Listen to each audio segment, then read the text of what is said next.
Geliefdes in die Here Jesus, ons is besig in die erediens om ook te kyk na die Heidelbergse Katekismes en elke Sondag behandel ons net so 2 vrae en Laurens skryf vir ons so 'n stukkie daar in die Pionier ook daaroor en vanoggend gaan ons kyk na Sondag 4 vraag 9 en vraag 10.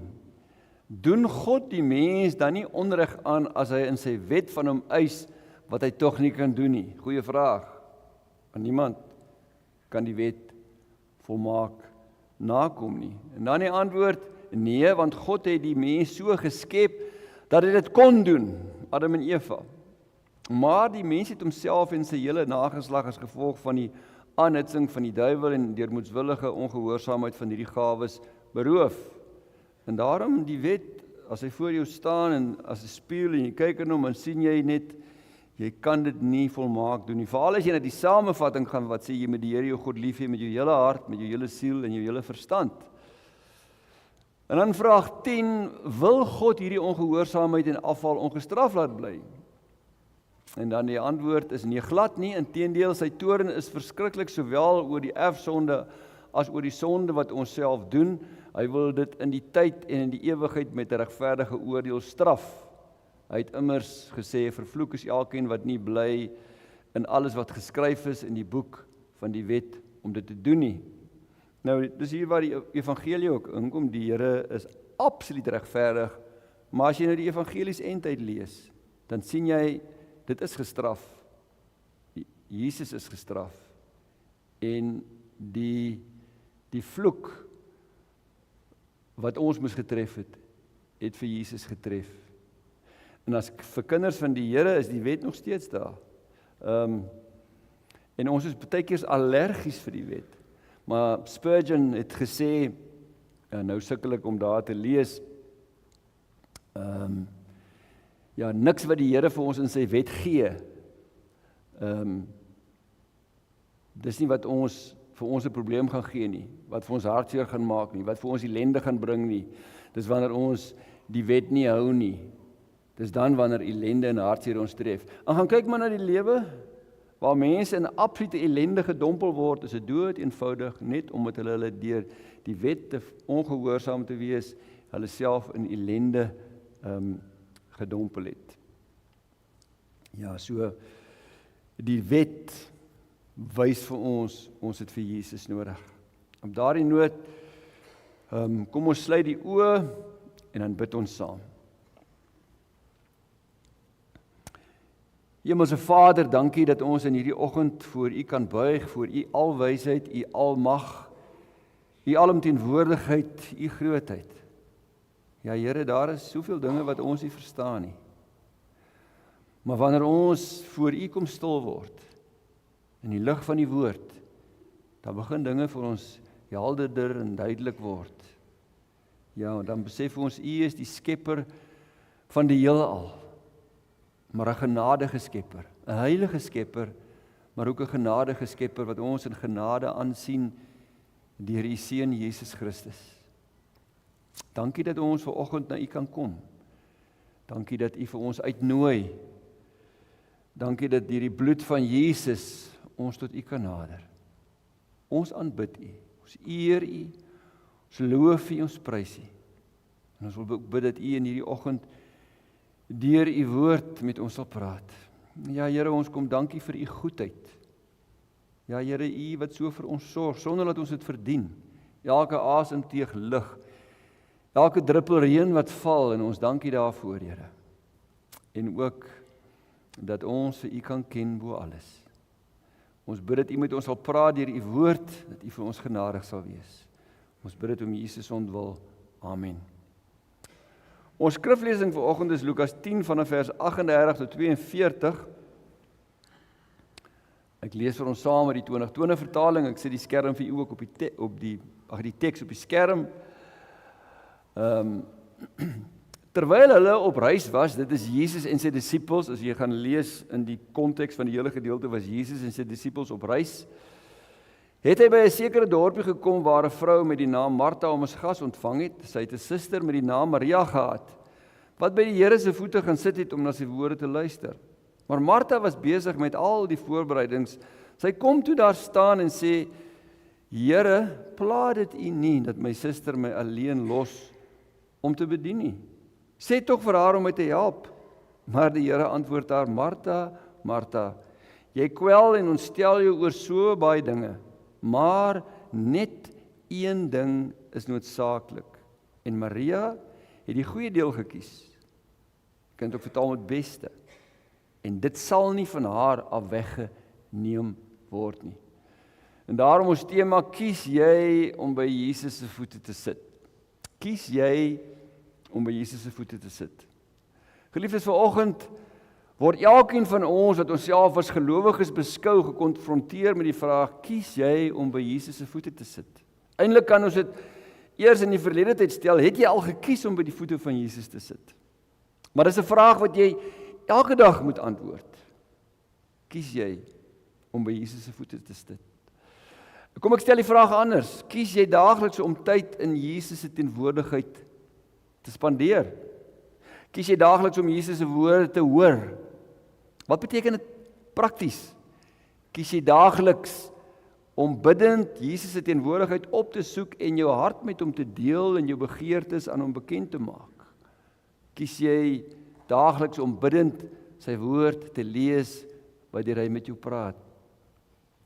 Nou na die week van gebed is ek versoek om iets van die week van gebed boodskappe ook tydens 'n Sondagoggend erediens met die gemeente te deel wat nie die week van gebed bidure bygewoon het nie. So die volgende 2 Sondag gaan ek in die lig van die week van gebed boodskappe met u oor gebed praat. En dis dan vanoggend die eerste een. Maar terug by ons teks. Jesus het in die laaste 6 maande voor sy kruisdood verskeie kere saam met sy disippels na Jerusalem gereis. Verskeie kere. Dan is hy in Judea en dan is hy in Samaria, maar hy reis soontoe en dan gaan hy weer terug. En ons lees in vers 38, terwyl hulle op reis was, het hy by 'n sekere dorpie gekom waar 'n vrou met die naam Martha hom as gas ontvang het. Ons kan aanneem dat Jesus en sy 12 disippels deur Martha as gaste ontvang is. En in vers 39 word genoem dat Maria haar suster was. En vanuit Johannes 11 is dit duidelik dat Jesus by Martha en Maria tuis gegaan het, die susters van Lazarus, wat Jesus later uit die dood opgewek het. Dit was waarskynlik Lazarus se huis, die broer. Nou Jesus was baie lief vir die familie. Besondere liefde vir hulle gehad. In Johannes 11 vers 5 lees ons, Jesus het Martha en haar suster Maria en Lazarus lief gehad. Maar as spesiale, kan maar sê vriende, andersins as sy liefde vir die wêreld. Daar was 'n spesiale band tussen hulle. Nou hulle het in Betanië gebly, 'n klein dorpie so net so onder 3 km buite Jerusalem op die oostelike hang van die Olyfberg. Dis waar hulle gebly het. So as Jesus Jerusalem toe gaan, is dit 'n baie goeie plek om net aan te gaan en daar te oornag. Nou Jesus is 'n gas. Stel jou voor, Jesus daag vir Sondagmiddagete by jou huis op, of jy kry nou die boodskap, iemand WhatsApp jou en sê, Jesus is vanmiddag 12 uur by jou huis vir middagete. Die meeste vrouens gaan waarskynlik nou uit die kerk uit glip dan, om te sorg dat hulle by die huis kom.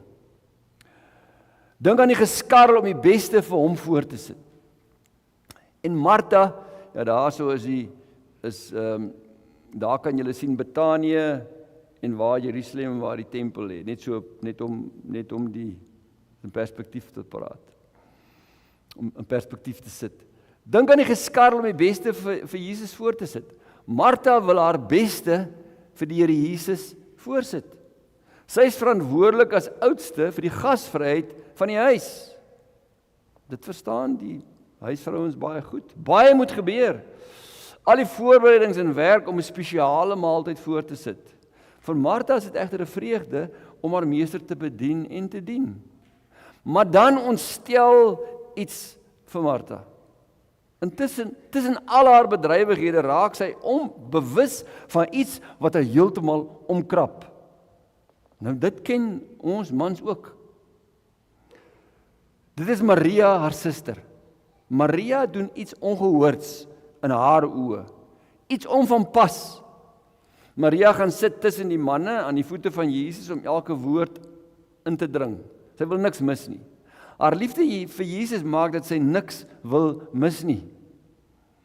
In Martha se huis sal dit aanvaarbaar wees, want Jesus het 'n paar goed kom omkeer. Maar binne die Joodse kultuur van daardie tyd is dit ongehoord. 'n Vrou gaan sit nie by die voete van 'n rabbi waar hy mans leer nie. Dis nie haar plek nie. Daar's ander plekke vir haar. Maar waar mans by 'n rabbi sit, 'n leermeester, gaan sit die vrou nie by die voete van die man. Maria steur haar en sy gaan sit by Jesus se voete. Dit is nie haar plek nie. Maar dit is nie wat Martha pla nie, want hulle ken vir Jesus. Martha werk baie hard om alles reg te kry vir Jesus, maar vir haar lyk dit of Maria onbewus is van alles wat nog gedoen moet word om die maaltyd gereed te kry vir Jesus en die gaste. En as jy nou so begin werk, dan begin jy later kyk, hierdie een doen niks. Martha doen die regte ding, sy ontvang haar gaste gasvry, werk met ywer, dien haar naaste met oorgawe en veral omdat dit Jesus is, moet alles reg verloop. Nou interessant, net voor hierdie verhaal vertel Jesus die gelykenis van die barmhartige Samaritaan, wat juis gaan oor barmhartigheid en oor naaste liefde. So dis duidelik dat Martha naaste liefde beoefen deur haar naaste in liefde te dien. Sy doen die regte ding. Sy het nie verkeerd gedoen nie. Martha het nie verkeerd gedoen en Maria reg nie. Om mense te dien en hulle met gasvryheid te ontvang word in die Nuwe Testament hoog aangeprys. Baie keer wen jy mense so vir die Here. Dink 'n bietjie. Wanneer ons bazaar hou, soek ons nie net Maria's wat Bybel lees en bid nie. Nie, ons het Martha's nodig wat kan raakvat, kan organiseer en bereid is om ure op hulle voete te dien en te bedien. In die Bybel kry ons altyd waarheid in balans. Nie die een of die ander nie, maar albei. Nie Martha's of Maria's nie, maar Martha's en Maria's. Dis duidelik. Maar nou is die vraag nog steeds, hoekom word Maria deur Jesus aangewys as die een wat die noodsaaklike deel, die goeie deel, die beste deel gekies het? Hoekom wys die Here Jesus vir Maria aan en sê sy het die noodsaaklike deel, sy het die goeie deel gekies? Die probleem lê nie so seer by die feit dat Martha hard gewerk het om gasvry te wees nie, maar dat sy fout gevind het met Maria se optrede. Dis waar die probleem lê met Martha. Martha was so besig om alles reg te kry vir Jesus, dat sy van Jesus vergeet het. Klink dit vir u bekend? Sy was so besig om alles reg te kry vir Jesus, dat sy van Jesus vergeet het. Dan val die fokus op wat jy doen, en jy raak bewus van hoe baie jy doen, en hoe min ander doen. Dit was Martha se fout. Sy was bewus van hoe baie sy doen, en hoe baie nog gedoen moet word, en Maria sit en doen niks, daar was sy aan Jesus se voete doen nie. As Martha vreugde gevind het in dit wat sy vir Jesus gedoen het, sou sy nie met haar suster fout gevind het nie. Dit 'n les vir ons om te leer. Die moeilikheid broei so in Martha dat sy later oorkook en sommer met Jesus ook fout vind. Maria los haar alleen en Jesus laat dit toe. Hy's medepligtig, want dit lyk nie of dit vir Jesus pla nie. Hoe is dit moontlik? Dit moet hom tog pla. Hoor Martha se verwyte. Here, pla dit u nie dat my suster my alleen los om te bedien nie? En dan gaan sy verder en dan skryf sy vir Jesus voor wat hy moet doen. En sy noem hom Here. Interessant. Sy noem hom Here. Nou Here is die Grieks Kyrios, 'n titel wat net vir God die Vader en vir Jesus gebruik word. Dis die Grieks van die Ou Testamentiese aanspreekvorm Jahwe, God se persoonsnaam, beteken ek is wat ek is. En sy spreek hom so aan. Sy sê Here, daarmee sê sy, U is die alleenheerser, U is die Here. Maar haar ontsteltenis bring haar so ver om vir die lewende Here van die heelal voor te skryf wat hy moet doen. Sê tog vir haar om my te help. U sien dit blykbaar nie raak nie. Kom ek help vir u. Ons wil baie keer ook die Here help. U sien dit nie raak nie. Kom ek help vir u. Sê vir haar om my te help. Sien dit dat dit lyk asof u dit vergeet het. Martha was so in beslag geneem deur haar ontsteltenis en wat sy as belangrik geag het, dat sy heeltemal blind was vir dit wat voor haar oë afgespeel het. Haar suster Maria hang aan Jesus se lippe, wil net in sy teenwoordigheid wees, drink elke woord in wat hy sê, en Martha is blind vir die kosbare les van Maria se toewyding. Sy is heeltemal blind daarvoor. Jesus was baie lief vir Martha en Maria, en hy wys Martha, die oudste suster, met sagtheid en deernis tereg, ten spyte van haar onbesonde optrede. Die Here Jesus antwoord haar en sê vir haar, Martha, Martha, jy kwel en ontstel jou oor so baie dinge, maar net een ding is noodsaaklik. En Maria het die goeie deel gekies, dit sal nie van haar af weggeneem word nie. Nou wat sê Jesus hier vir Martha? Martha, daar's baie dinge wat goed is, wat belangrik is, wat nodig is om te doen in die kerk en die koninkryk, maar net een ding is noodsaaklik. Martha sou kon sê, Jesus, het ek reg gehoor? So kon sy vra. Net een ding is noodsaaklik. Martha, Martha, jy kwel en ontstel jou oor so baie dinge. Nou is dit nie wat Jesus in 'n sekere sin vir my en vir jou, vir al sy kinders wil sê nie. In ons lewens is daar so baie dinge wat ons moet doen. Ek kry die kinders op skool so jammer. Hulle programme is so vol. Wat ons lewens in beslag neem en waaroor ons bekommer. En daar's dan nog jou werk ook. Goeie dinge, belangrike dinge, dinge wat gedoen moet word en waaroor jy jou bekommer. En soms voel dit asof dit jou verswelg. Dit is net te veel. Dis soos wanneer jy staan en hier kom 'n tsunami brander en jy weet hy gaan nou doodgewoon net bo jou spoel en jy kan niks doen nie. En jy kan nie by alles uitkom nie. Vir my en vir jou en vir die gemeente van Pionierspark sê die Here Jesus in hierdie oggend, jy kwel en ontstel jou oor so baie dinge, maar net een ding is noodsaaklik. As gemeente, as God se kinders, net een ding is noodsaaklik. In julle verhouding met my, sê die Here Jesus, wat julle duur gekoop het as jy my kind is, met my kruisbloed op Golgotha, spel Jesus dit uit vir Martha, vir miljoene gelowiges na haar en ook vir ons. Sy het die goeie deel gekies, dit sal nie van haar weggeneem word nie. Jesus spel as te ware die geheim uit van ons as gelowiges, as gemeente, se verhouding met hom. Hy wys vir ons wat is noodsaaklik, wat is die goeie deel. Nou in die kerk met al sy aktiwiteite en programme, kan ons fokus so maklik weggeneem word van die een ding wat in die Here Jesus se oë noodsaaklik is. En dan spel Jesus vir Martha uit. Wat is die een ding? Dis wat Maria gekies het. En dit sal nie van haar weggeneem word nie. Kan dit so eenvoudig wees? Daar is daarom baie dinge in die Bybel wat die Here van ons vra wat belangrik is.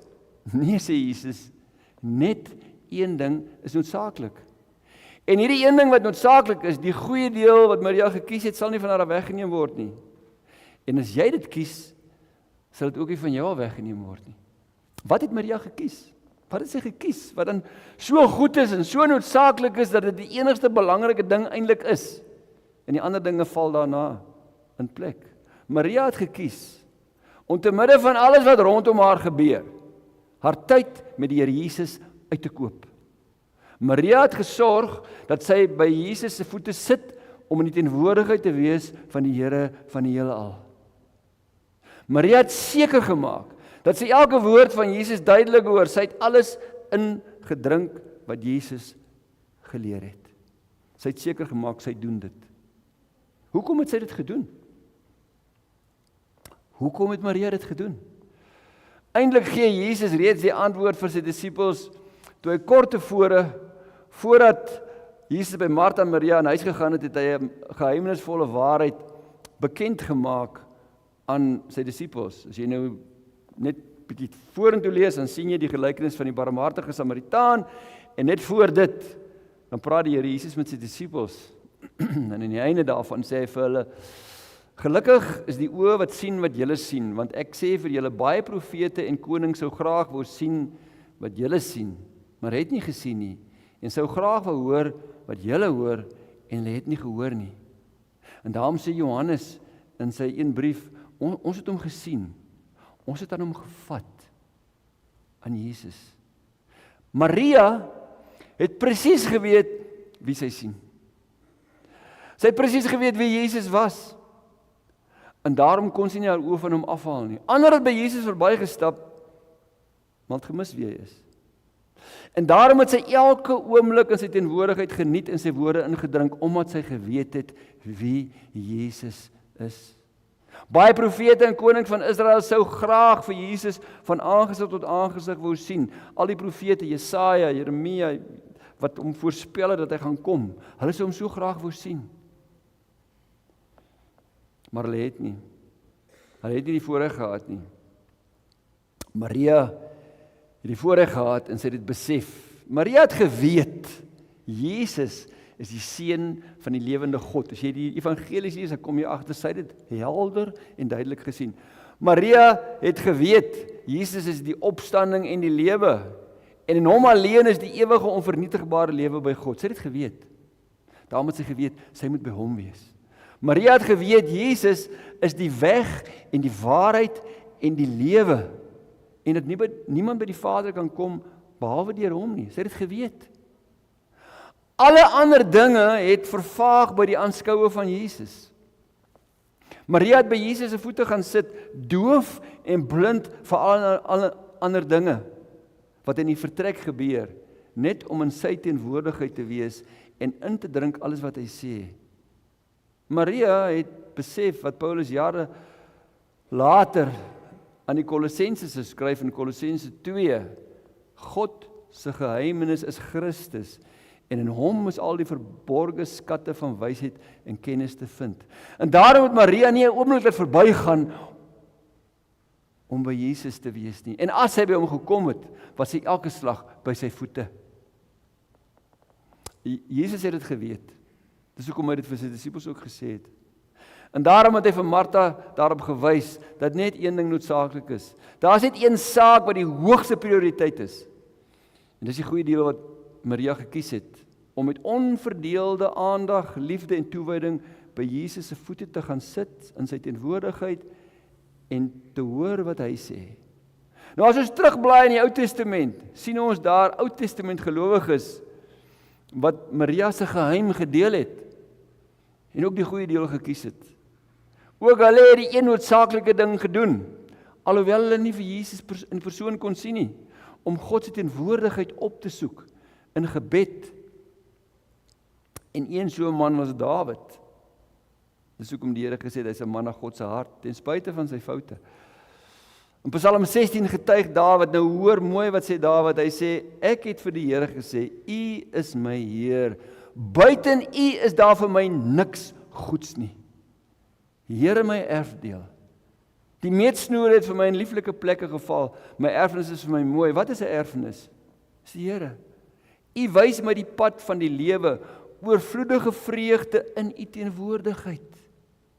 Lieflikhede in die regterhand vir altyd.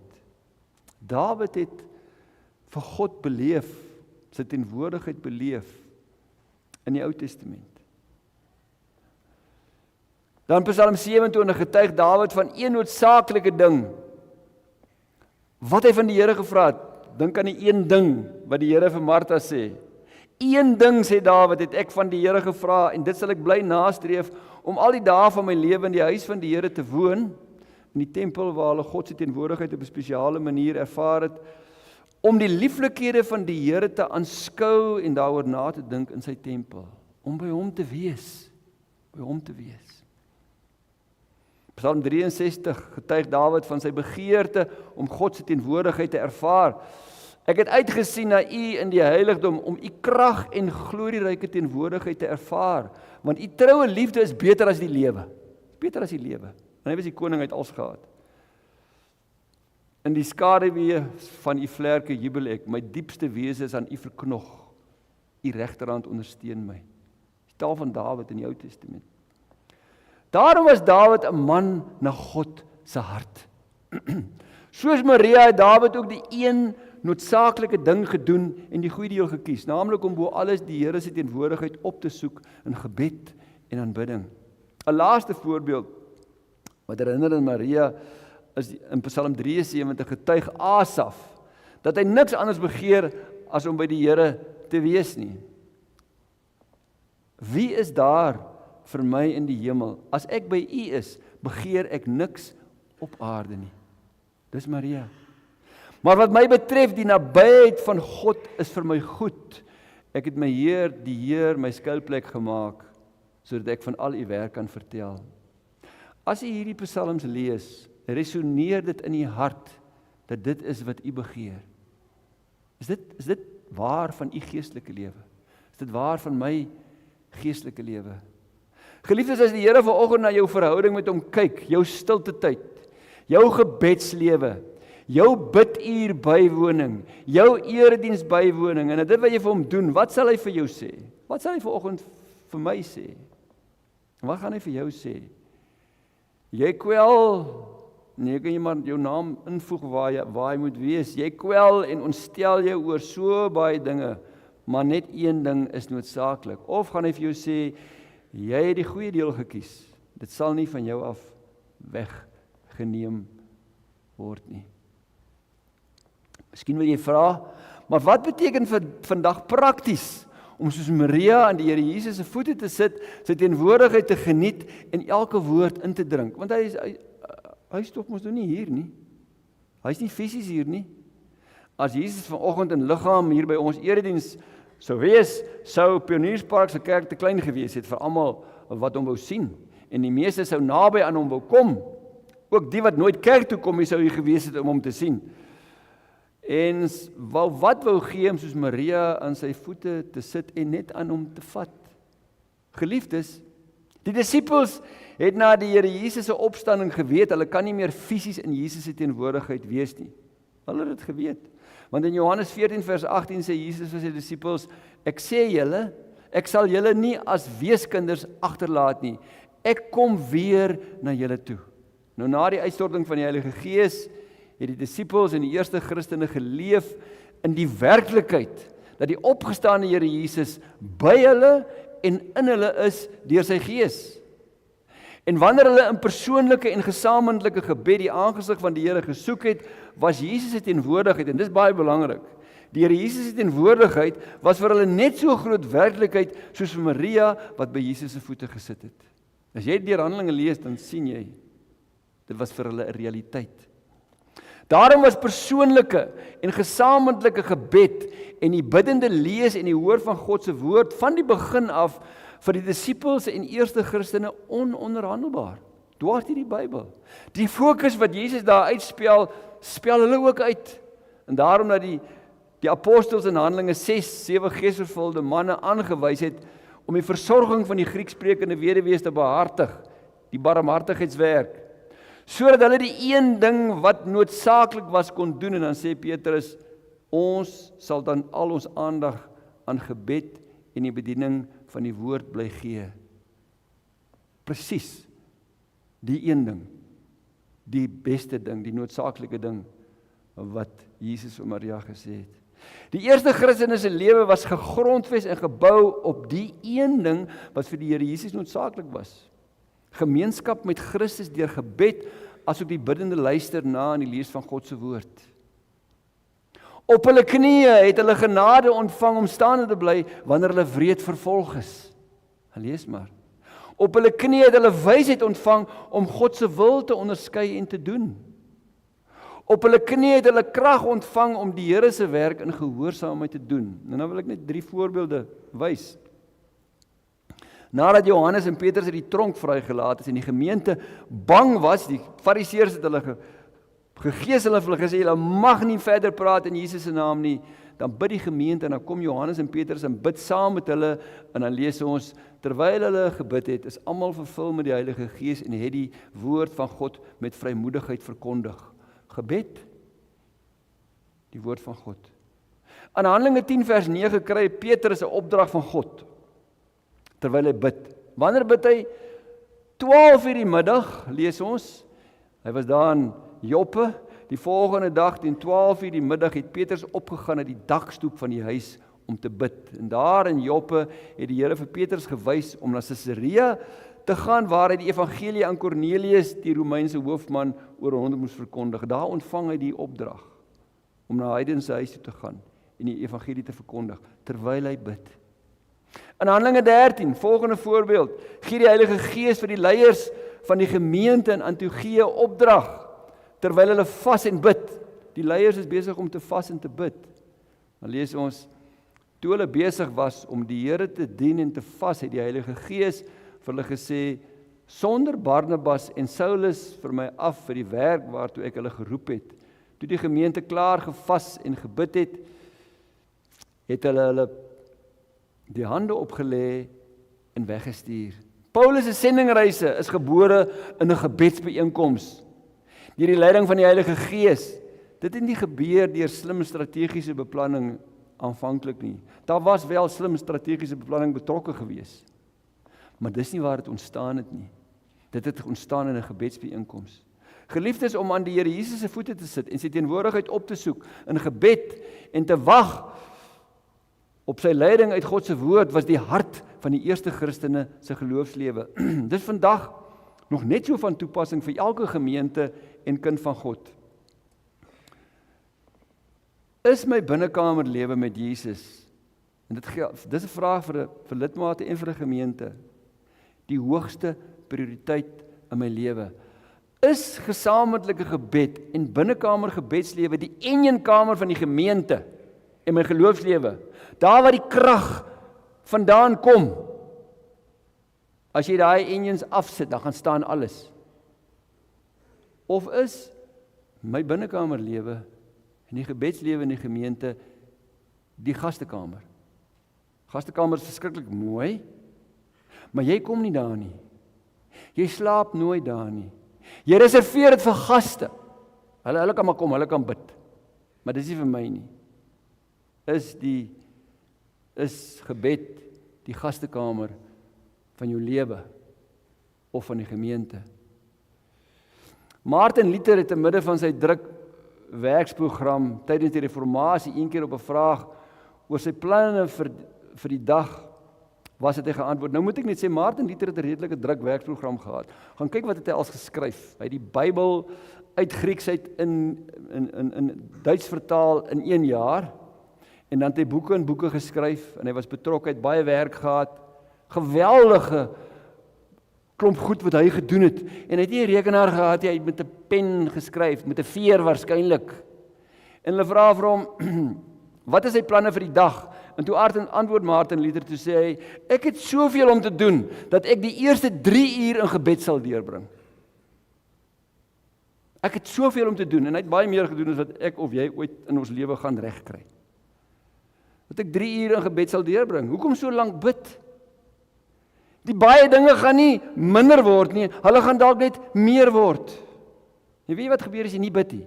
Dan word die goed net meer en meer en meer, en dis net 'n verdere motivering vir jou om nie te bid of nie te bid nie. Maar wanneer jy eers aan Jesus se voete gesit het, sal alles wat jy moet doen jou nie meer beangst en gejaagd maak nie. Maar ek val dadelik daar weg. Ek is nie dadelik op my knieë voor die Here met sy woord nie.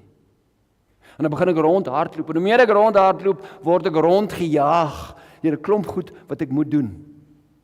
Maar ek was nooit op my voete, op my knieë voor die Here Jesus nie. Daar aan die voete van Jesus sal jy wysheid, krag en genade ontvang om alles te hanteer. En party van die baie goed sal net verdwyn soos mis voor die son. Geliefdes, die Hebreërskrywer nooi ons uit om aan die voete van die opgestane en verheerlikte Christus te sit, waar hy in die heiligdom van die hemel aan die regterhand van die Vader sit. As jy dit nie glo nie, moenie bid nie. Hy nooi ons uit, hy sê, broers, ons het dus nou deur die bloed van Jesus vrye toegang tot die heiligdom en dit op 'n weg wat nuut is en na die lewe lei. Laat ons tot God nader met 'n opregte hart en met volle geloofsekerheid. Die Here Jesus het die absolute noodsaak van gebed in sy besige program beter verstaan as ons. Baie beter as ons. Want Jesus het tydens sy aardse lewe gereeld voor die voete van sy Vader gaan sit, om sy Vader se teenwoordigheid op te soek, om sy Vader se wil volmaak uit te voer. En ons lees dit met reëlmaat deur die evangelies. Hier is net een voorbeeld. Vroegoggend, toe dit nog stikdonker was, het Jesus opgestaan, buitentoe gegaan en na 'n verlate plek vertrek. Daar het hy gebid. Hoekom het hy nodig gehad om te bid? Hy was in die seun van God. Gemeenskap met sy Vader te hê. Maar ons dink, ons kan daar sonder klaarkom. Miskien in die gemeente of in jou persoonlike lewe. As dit vir Jesus so belangrik was om tyd met sy Vader in gebed te spandeer, hoeveel te meer vir ons sy kinders? Hoe kan ons ooit dink, ons kan daar sonder klaarkom en leef as Christene? Ek wil afsluit met 'n gebeure wat 6 dae voor die Here Jesus se kruisiging in die huis van Lazarus, Martha en Maria afgespeel het. Dit het gebeur nadat Jesus vir Lazarus uit die dood opgewek het. In Johannes 11 lees ons hoe dat Jesus vir Lazarus uit die dood opgewek het. En toe die Fariseërs besluit, nou moet Jesus eers doodgemaak word. En ons moet sommer vir Lazarus ook doodmaak. En in Johannes 12, vers 1 tot 2 lees ons 6 dae voor die Paasfees waar tydens Jesus gekruisig is, het Jesus na Betanië toe gekom waar Lazarus wat hy uit die dood opgewek het, wat hy uit die dood opgewek het, gewoon het. Daar het hulle vir Jesus se ete gegee. Martha het bedien en Lazarus was een van die wat saam met hom aan tafel was. So Lazarus was daar en Martha het bedien. Soos in Lukas 10 bevind Jesus hom in die huis van Lazarus en Martha en Maria. Weer is Jesus gasvry ontvang. Weer word daar 'n ete vir Jesus voorberei. Weer het Martha bedien, sy's die gasvrou. En weer was Maria by Jesus se voete. Die keer kla Martha nie. Dis 6 dae voor sy kruisiging. Die spanning bou op. Hulle het geweet iets gaan gebeur. Dan is dit weer Maria wat die middelpunt van die aandag is. Maar nie omdat sy sit en luister nie, maar 'n ongewone daad van uiterste liefde en toewyding laat almal sprakeloos staan. Die vorige keer het sy net by sy voete gesit en absoluut ingedrink. Dit wat hy geleer het. Dan lees ons, toe het Maria 'n half liter egte baie duur nardesolie gebring en dit op Jesus se voete uitgegiet en sy voete met haar hare afgedroog. Die hele huis is deurtrek met die geur van die reukolie. Maria van Betanië het Jesus se voete met duur nardesolie gesalf om uiterste toewyding, liefde en eer te betoon. En dan sê Jesus, dit het hom voorberei vir sy begrafnis. Die feit dat sy voete gesalf het, waarskynlik sinspeling op die feit dat hy 'n diensknegt was, dat hy sou sterf. Dat hy as Messias sou sterf. Maria se aanbidding van Jesus gaan oor in liefdesdiens. As jy tyd spandeer in die Here se teenwoordigheid en met sy woord, gaan dit altyd oor in liefdesdiens. Die keer is dit nie Martha wat beswaar aanteken nie, maar Judas Iskariot wat Jesus sou verraai. Hy kla oor hierdie vermorsing, want die olie wat sy op sy voete gegooi het, was 'n dagarbeider se loon vir 'n hele jaar werd. 'n Hele jaar. 300 silwer muntstukke. Hulle kon nie geld vir die armes gegee het, maar dan staan daar, Jesus het Judas se gierigheid geken en geweet. Hy het die beurs gedra. Dis baie vreemd, dat die een wat geldgierig is altyd die beurs dra. En hy het gevat uit die beurs uit. So Jesus het geken. En baie interessant, Maria se liefdesdaad, sy 300 muntstukke se nardesolie op Jesus se voete uitgegooi. Die voete wat 6 dae later deurboor sou word vir die sonde van die wêreld. En Judas Iskariot verraai Jesus vir net 30 silwermuntstukke. Die prys van 'n slaaf in daardie tyd. Weer is dit Jesus wat Maria se toewyding en daad van liefde verdedig. Toe sê Jesus, laat staan haar. Sy moes dit hou vir hierdie dag om my te salf vir my begrafnis. Die armes het julle tog altyd by julle, maar vir my het julle nie altyd nie. Ek sluit. Gebed wat Jesus se teenwoordigheid opsoek, tesame met die geopende woord, lei altyd tot onbeskaamde liefdesdiens wat jy nie met geld kan meet nie. Mense wat tyd spandeer in die Here Jesus se teenwoordigheid en met sy geopende woord, gaan hom dien en gaan gee, hulle self, dit wat hulle is, dit wat hulle